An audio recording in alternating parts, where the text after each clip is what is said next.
Hello and welcome back to Bioclass Bytes. In this video, we are going to talk about Earth's sphere interactions. Don't forget to subscribe to my channel and like and share this video. These are the unit and lesson titles for this video series, and in this video, we are going to focus on Earth's sphere interactions. The surface of the geosphere, where the rocky part of our Earth is always in contact with water, air, or life. And this is generally where the spheres intersect and affect each other. So, an event can cause changes to occur in one or more spheres, or an event can be the effect of changes in one or more of Earth's four spheres. This two-way cause and effect relationship between an event and a sphere is called sphere interaction. So, spheres are always intersecting and affecting each other. They can cause changes to one another and they can affect changes to one another. So, all of these things, we call it sphere interaction. So this is one example. The best example can be seen in geochemical cycles, wherein the atmosphere is affected by the biosphere. They interact with each other. The biosphere has interaction with the geosphere. The geosphere has interaction with the hydrosphere. The hydrosphere interacts with the biosphere, and then the hydrosphere interacts with atmosphere. So the best examples to visualize sphere interactions will be through the biogeochemical cycles. That involves the biosphere, the geosphere, and then the chemical components of atmosphere and hydrosphere. I recommend that you watch this video from Khan Academy entitled The Flow of Energy and Matter Through Ecosystem. I will provide the link in the description below. So the flow of energy will mostly talk about bioenergetics, how energy is transferred in an ecosystem, but I want you to focus on the flow of matter. It will tell you how matter molecules are recycled through cycles in an ecosystem. Let's look at some examples of biogeochemical cycles. Now, I hope you remember that when it comes to materials, the Earth is considered a closed system, meaning that all the materials that we have are found within our planet. We do not have any contributors of materials from space, from outer space. So all the materials, all the elements that we have are the ones that are continuously cycled through these movements in the different spheres of our planet. So the first example of biogeochemical cycle is the water cycle. We are very much familiar about it. We know that water is very important and essential to all living things for life to flourish, and the availability of water will actually influence the survival of organisms and the different ecosystem processes possible in that region.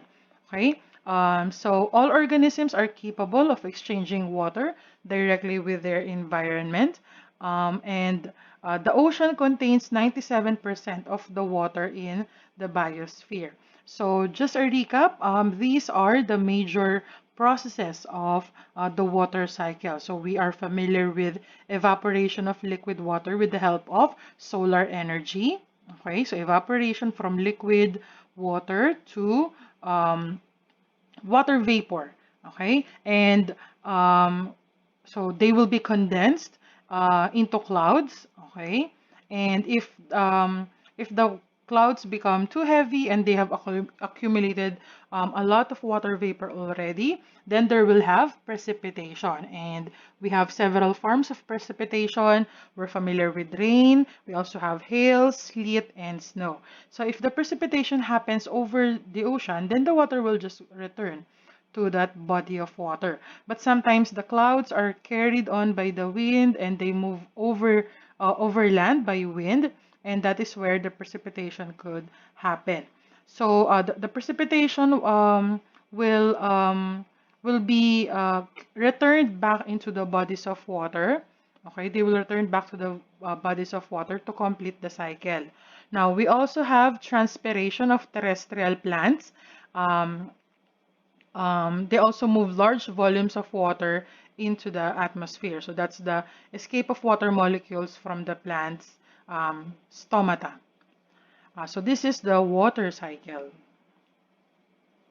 Another example is the carbon cycle. So carbon forms the framework of organic molecules, essential to all living organisms. So the carbon cycle is very, very important, both for plants and animals. So we all know that plants, okay, require carbon dioxide as one of the raw materials for photosynthesis.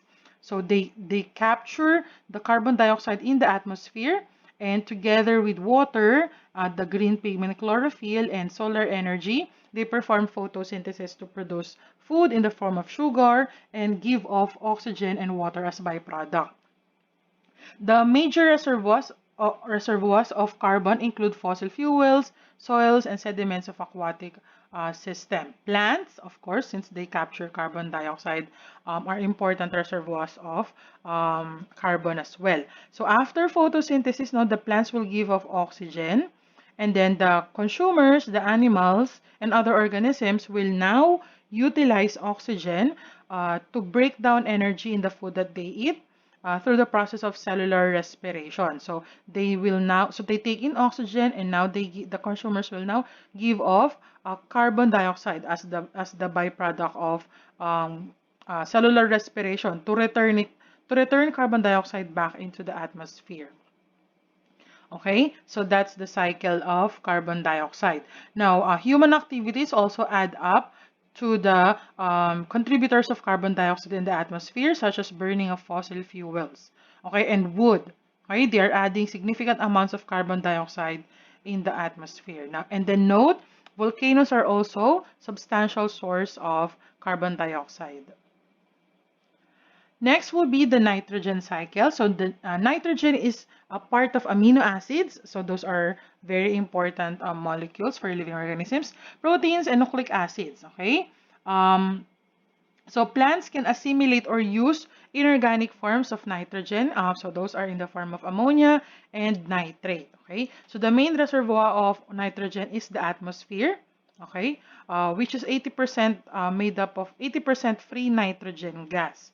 So the major processes of nitrogen cycle would be nitrogen fixation, and that is the conversion of nitrogen to forms that can be used to synthesize organic nitrogen compounds. So certain bacteria, certain species of bacteria, lightning, and volcanic activity help in nitrogen fixation. So the two examples of bacteria that contribute to this cycle would be nitrifying bacteria. So nitrifying bacteria found in the soil convert ammonium to nitrate, and we have the nitrifying bacteria which convert those nitrate into nitrogen gas. Okay.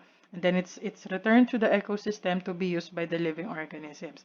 Human activities also release large quantities of nitrogen gases within our factories. So they release reactive nitrogen gases into the atmosphere. Last would be the phosphorus cycle. So organisms require phosphorus as a major constituent of nucleic acids, phospholipids, and ATP, or adenosine triphosphate. So triphosphate, phosphate there has phosphorus. So the largest accumulations of phosphorus are found in sedimentary rocks of marine origin.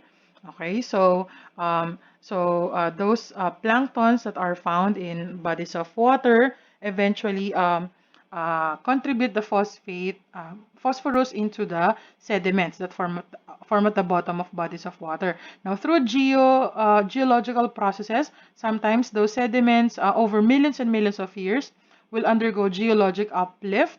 Okay, so through the movement of the plates, they will now eventually, after millions of years, they will now be part of land mass above water. And those land masses or rock formations are susceptible to weathering. They will undergo weathering.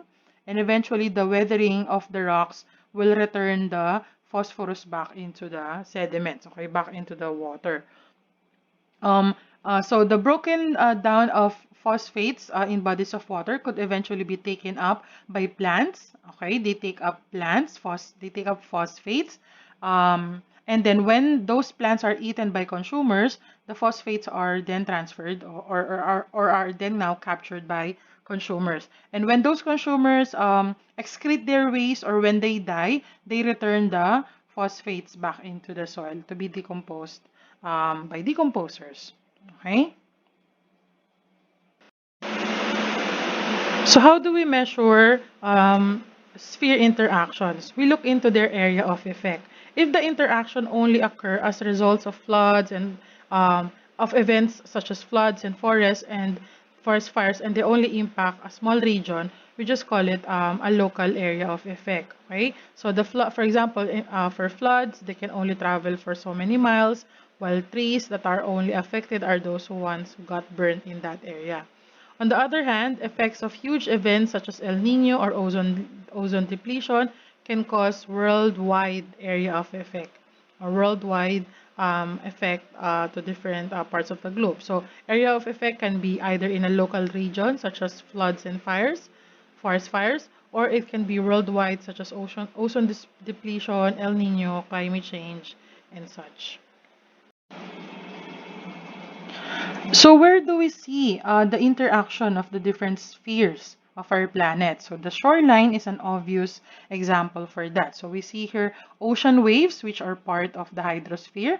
They're created by the force of the moving air, which is part of the atmosphere. So they break against the rocks found along the shores, and those rocks are part of the geosphere. So this one is an example of the interaction of those three spheres. And if we add the living organisms that are found here along the shoreline, then you have the biosphere. So that's one way for us to visualize the interactions of those spheres. Now, we have here concrete examples of those sphere interaction. So if you still remember, no, the water cycle involves evaporation of water, and from the bodies of water, and then condensation and precipitation of those water molecules. So the water cycle is actually an example of hydrosphere and atmosphere sphere interactions. Okay, sphere interactions. Then carbon cycle, if you still remember, is a good example of atmosphere and biosphere interaction. Okay, so wherein we have carbon dioxide and oxygen in the atmosphere, and then they are taken in by plants and then utilized by animals as part of their body processes. Um, and then we also have an interaction of biosphere and lithosphere when organisms break down rock into soil, okay, and when human alter the landscape. A very important thing, no, the plate movements, okay, the movement of the plates actually affect the evolution and distribution of life on our planet. So the geological uplifts, and then the weathering and volcanic eruptions and earthquakes, all of the lithosphere, okay, all shape the life on our planet, okay. And then lithosphere is recycled into the mantle, okay, it has its own cycle, the rock cycle, okay, so we're familiar with that. So the movement of plates actually is its own cycle. And then lithosphere and hydrosphere also have their own interaction. So the plate movement affects the size and shape of bodies of water, okay. So that's one interaction. And then running water actually erode and cause the weathering of those different landscapes.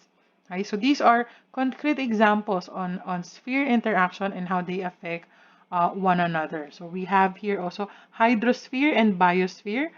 So water helps the distribution and diversity of living things. So that's one connection. And then plants absorb and transpire water in their photosynthesis, and water is also taken in by living organisms as part of their life processes. Now, in terms of atmosphere and lithosphere, so it says here, heat reflected from the land affects temperature of the atmosphere. So the heat coming from the land affects the temperature, and the distribution of mountains actually affect the weather patterns.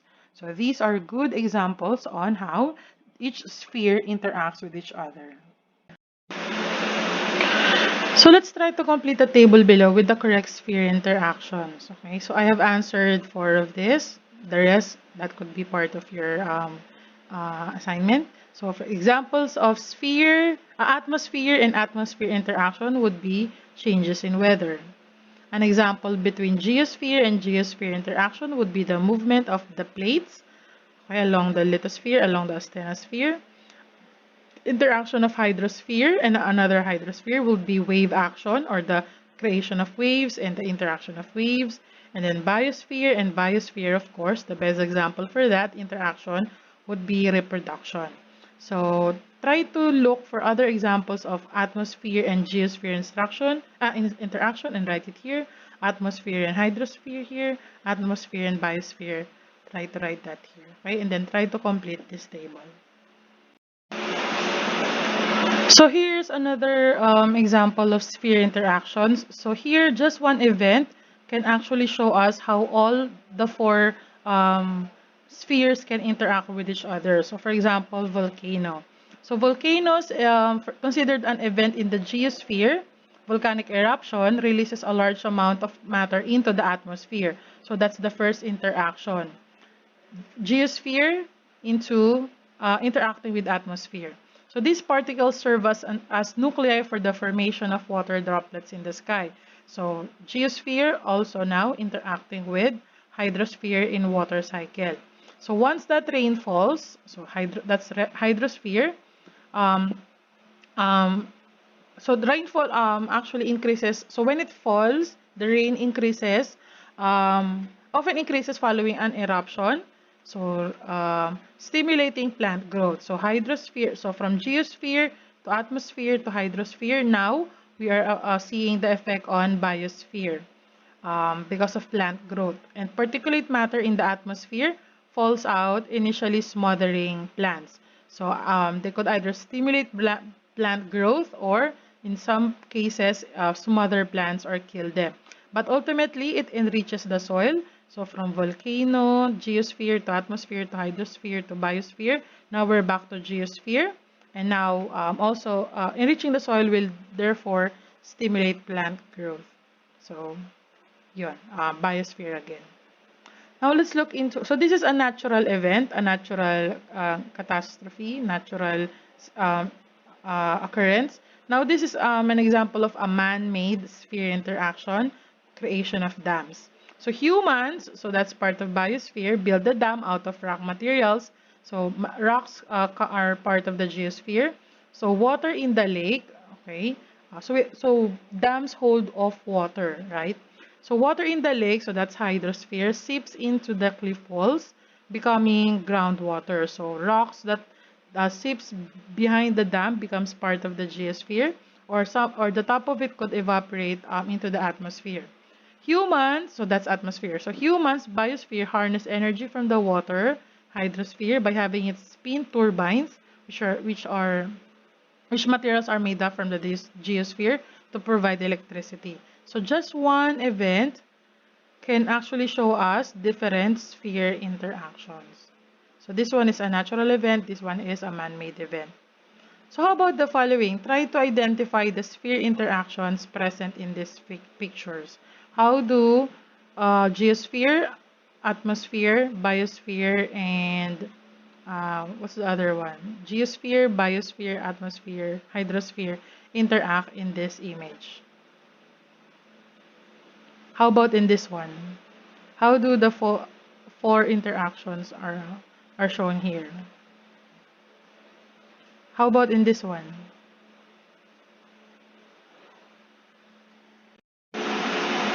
I recommend that you watch this video, A Breathing Planet Off Balance. I will provide the link in the description below. Now here's one concrete example of how sphere interaction take place. So this one is a research done by Rosenshell School of Marine and Atmospheric Science, wherein they were able to discover that African biomass burning, or the bushfires or forest fires in Africa, is actually a substantial source of phosphorus in the Amazon. So Africa and South America is actually divided by the Atlantic Ocean. So imagine how vast their distance is from each other. However, they were still able to have some sphere interactions. So as the bushes or forests burn in Africa, okay, those particulate matter rise up into the atmosphere, and it travels along the atmosphere, specifically the element phosphorus, and then in perhaps a water cycle or the particles will settle down. It will actually cause an increase in productivity in the Amazon rainforest. Okay. Also, as a runoff, as they travel across the Atlantic Ocean, the phosphorus also increases marine productivity in the Atlantic Ocean. Now, this video is from NASA, entitled Satellite Tracks Saharan Dust to Amazon in 3D. I recommend that you watch this video and see real-life examples, or accurate examples of sphere interaction. I will provide the link in the description below. Now, these are more examples of sphere interactions. However, these are mostly negatively influenced by human activities. For example, atmosphere and biosphere. So, altered atmospheric concentrations of sulfur dioxide affect terrestrial and freshwater ecosystem. So, atmosphere, now we go to ecosystem. So, that's the biosphere through acid rain. So this includes significant loss in fish stocks and other species. So the atmosphere has negative impacts in the biosphere because of high concentration of sulfur dioxide, which is actually one of the pollutants in the atmosphere. Another example, the biosphere in polar regions has been contaminated by industrial pollutants from other continents. So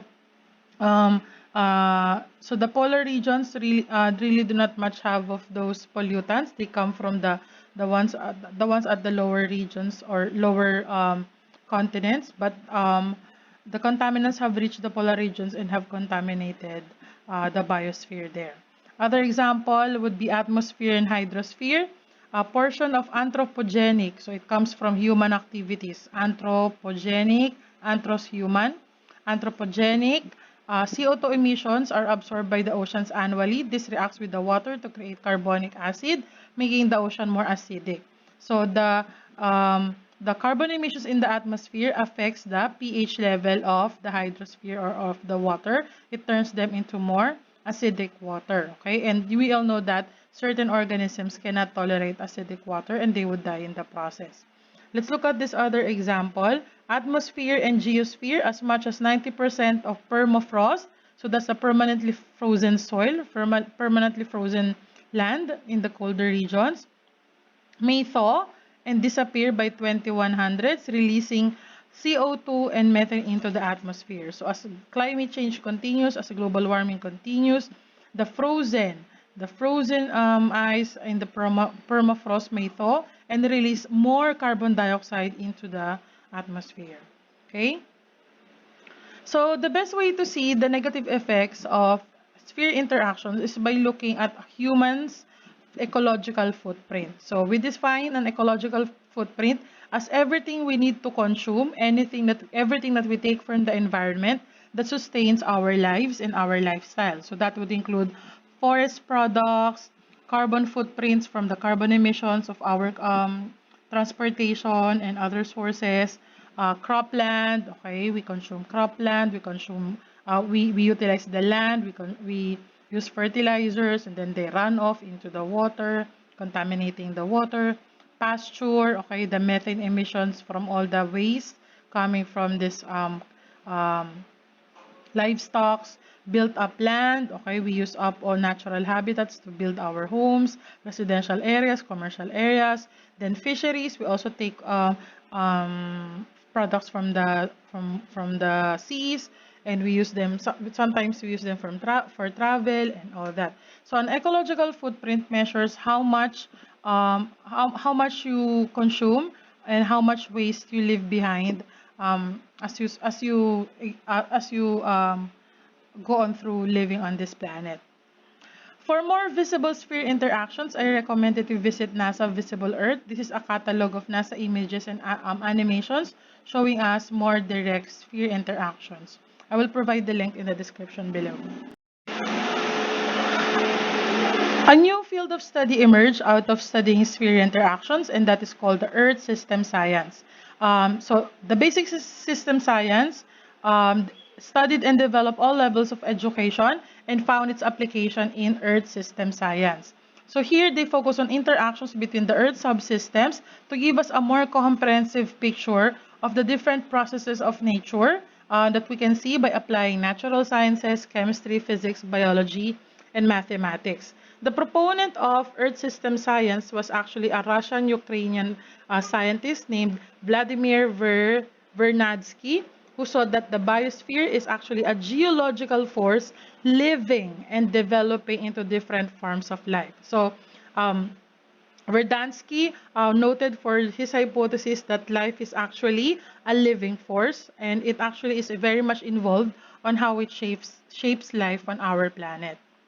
For some reason, very few scientists took this took his hypothesis seriously, and it took 20 years before someone actually postulated a continuation of his hypothesis. So it was James Ephraim Lovelock who postulated, following Verdansky's work, that biosphere is actually has a regulatory role in communication within the Earth system, and he called it the Earth feedback hypothesis. So he said that Earth is actually a self-regulating system. So not just Earth as a system, which is made up of parts interacting with each other, but a self-regulating system. The Earth is capable of creating feedback on itself and develops possible solutions to sustain its life. Scientific researches of the past mainly focus on aspects of the Earth, such as the age of the Earth, processes of the mountain. However, by the end of the 20th century, with the availability of computer technologies, we have started to see more models of sphere interactions. So it led to the creation of climate model that allows us to visualize interacting relationships of climate across different regions of our planet. This is a schematic view showing the several components of the Earth's climate system. Now note that many of these factors and interactions are very complex. They cover wide range of space and time scale. So all of these are factors that affect one another. So those factors would be changes in the amount of ice covered land affects the entire Earth's climate system. Changes in the amount and type of cloud cover, changes in atmospheric composition, changes in the amount of outgoing radiation, changes in solar inputs. All of these factors affect the Earth's climate system. Even the interactions of the spheres with each other also contribute to the Earth's climate system. So biosphere and atmosphere interaction, atmosphere ice interactions, biosphere and atmosphere interactions, and even ocean atmosphere interactions all contribute to our Earth's climate system. Now, human activities are also they also create very huge impacts on the Earth's climate system. So activities such as burning of forests, um, conversion of forest into farming, urbanization, or conversion of forest into cities, and the activities of humans within those cities all contribute to the Earth's climate system. So these factors over time help shape and develop the type of climate system we have on our planet. Here are some interesting images to consider. So the first one is the National Ice Core Laboratory. Okay, so what they do is they drill into the snow to gather ice cores. Okay, cores taken from the glaciers around the world. So what they do with these ice cores is to study them and analyze them, because these cores, okay, the one that they were able to take out of those glaciers shows us a long-term record of materials deposited from the atmosphere over thousands and millions of years in the past. So they were able to study global climate changes over time. Okay, and here letter B, this graph shows us the temperature variations over the past 40,000 years. Okay, from the oxygen isotope analysis of this ice cores. So we see here the temperature changes thousands of years before the present. Okay, so now we have, quite a high temperature. This is from the Greenland ice sheet. So we have warmer, negative 34 degrees Celsius now, but in the past, the temperature, 40,000 years in the past, the temperature there is colder at negative 40, let's say negative 41 degrees Celsius. So now it's warmer. We are getting warmer. The temperature from the Greenland ice sheet is getting warmer within the span of 40,000 years. Now this one is a false color image showing us the assortment of pollens, okay? Pollen grains. And pollen grains are very special because they are specific to a species. So there's no two pollen that could look entirely similar. And the analysis and type of the types and abundance of pollen in lake sediments tells us how the climate changed over time. So the type of pollen suggests the type of plant that lived during that time. So it give us an idea on what type of plant existed during that specific period based on the lake sediments. And then we see here um, tiny single-celled organisms, okay, called foraminifera, okay, foraminiferas, okay. These are found in bodies of water and they are quite sensitive to small fluctuations or changes in temperature. So seafloor sediments containing the fossils of these organisms are useful data as recorders of climate change. So if in one layer they find this species of foraminiferans, then the other layer they found a different species. So it tells us how these organisms fare through time, and they are good recorders of changes in the climate. Scientific researches of the past mainly focus on aspects of the Earth, such as the age of the Earth, processes of the mountain. However, by the end of the 20th century, with the availability of computer technologies, we have started to see more models of sphere interactions. So it led to the creation of climate model that allows us to visualize interacting relationships of climate across different regions of our planet.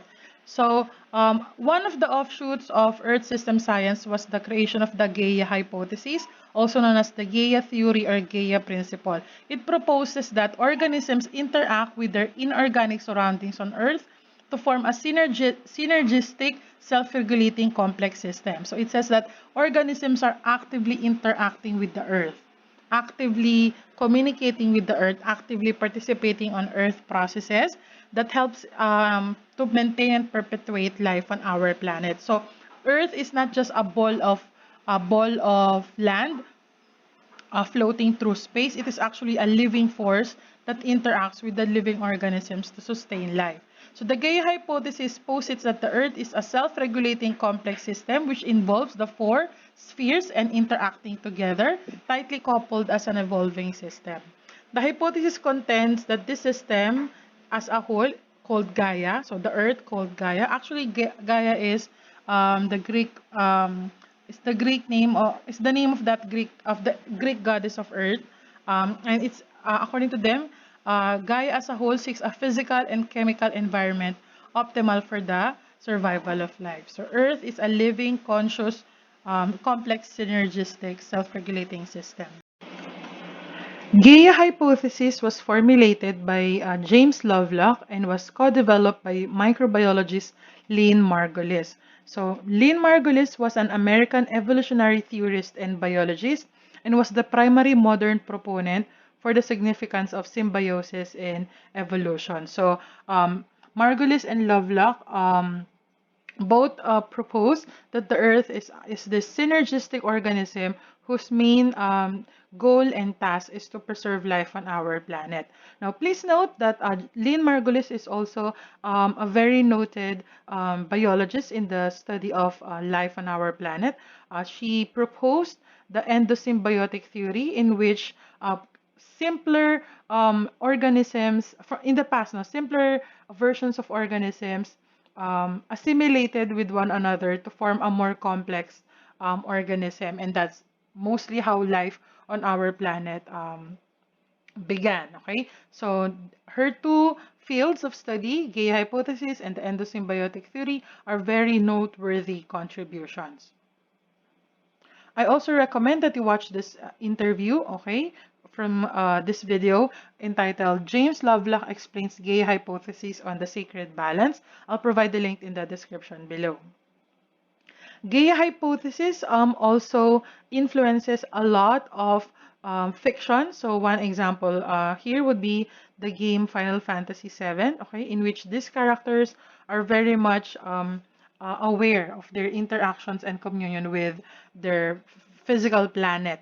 And even the movie Final Fantasy Spirits Within from 2001 also has this major theme, okay, major theme throughout the movie. Okay, so basically the idea here is that the planet is actually dying and requires the help of humans for her to regain her life. So that's where the story more or less plays around. Even in the 2009 blockbuster film Avatar, they have the central idea that all living things on their planet Pandora has a deep rooted connection, very intimate interaction and communication with their planet. And that's a very important and central theme all throughout the movie. The Gaia hypothesis was initially criticized for being teleological. It means relating to or involving the explanation of phenomenon in terms of the purpose they serve, okay, rather than of the cause by which they arise. And those critics say that the Gaia hypothesis contradicts the principles of natural selection. So they say that if the Earth is a synergistic organism, that a big organism that wants life to flourish, actually contradicts the teachings of the natural selection, in which only those better suited to survive in an environment will be the ones to pass on their genetic information to their offspring. So there's some bit of contradiction when it comes to those several scientific concepts. But later refinements of the Gaia hypothesis resulted in ideas being used in fields such as Earth system science. Okay? We've mentioned that a while ago. Biogeochemistry, systems of ecology, and emerging subjects of geophysiology. So the Gaia hypothesis is not yet completely scrapped. It's still being studied and still being considered. And hopefully with better technology and more scientists looking into it, we could have a better idea on how the Gaia hypothesis fits into our understanding of our planet. For your reflective journal log, I recommend that you watch this video from Smithsonian Channel, Stephen Hawking's stark warning for humans to leave Earth. Okay, this is something you might want to consider. I'll provide the link in the description below. And then another possible reflective journal log inspiration. So the interactions you have been describing are the processes of Earth system science. The current balance among these complex interactions makes it possible for life to flourish here. Because the spheres are all part of the same interconnected system, changes in any sphere ultimately affect other spheres as well. So what effect do you have on the Earth system? As part of the biosphere, think of some ways that you change the atmosphere, hydrosphere, or geosphere. List some Earth-sphere interactions that result from your own daily activities.